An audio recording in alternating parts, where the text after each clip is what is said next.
Hi guys, আজ আমি বাবুঘাট যাব। তার জন্য প্রথমে আমি টোকন কেটে নিয়েছি। লঞ্চে হয়ে যেতে হয় বাবুঘাট, তার জন্য লঞ্চের টিকিটটা কেটেছিলাম। তো লঞ্চের সাইডেই হাওড়া বিচ। তো হাওড়া বিচে সাইড দিয়েই আমরা যাতায়াত করব। তো দেখুন, এই যে একটি লঞ্চ এসেছে, এটা ভূতনাথ যাবে। তো তাই আমি এটায় উঠলাম না। তো সাইডের হাওড়া ব্রিজের আপনাদেরকে ফুটেজ দেখালাম। কথা বলতে বলতে আমার লঞ্চ এসে গেছে বাবুঘাটের উদ্দেশ্যে। তো আমি লঞ্চে উঠে পড়লাম। লঞ্চে দেখুন সবাই উঠে বসে পড়েছে, কেউ সিট নিয়ে বসে পড়েছে।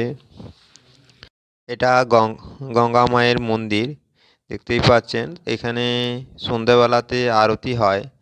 তো গঙ্গার সাইডেই আরতিটা হয়। দেখুন কত সুন্দরভাবে এখানে আরতিটা হয়। কত লোকজন এসে যে যার মতো করে বসে পড়েছে। কত সুন্দর এক দৃশ্য, আপনারা দেখুন। তো গঙ্গার সাইডেই এটাই হচ্ছে, খুব সুন্দরভাবে আরতি হয়। আপনারা দেখতে থাকুন কেমন হয়। তো গঙ্গার ওপরে কত সুন্দর দেখুন, লঞ্চ কতগুলো দাঁড়িয়ে আছে, গঙ্গার উপর দিয়ে বয়ে চলেছে। কত ছোট বড় লঞ্চ, খুব সুন্দর এক রাতের মুহূর্ত।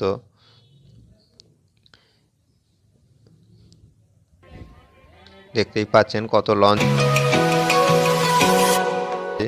পর আমাদের আরতি শুরু হয়ে গেছে, দেখুন কেমন হয়।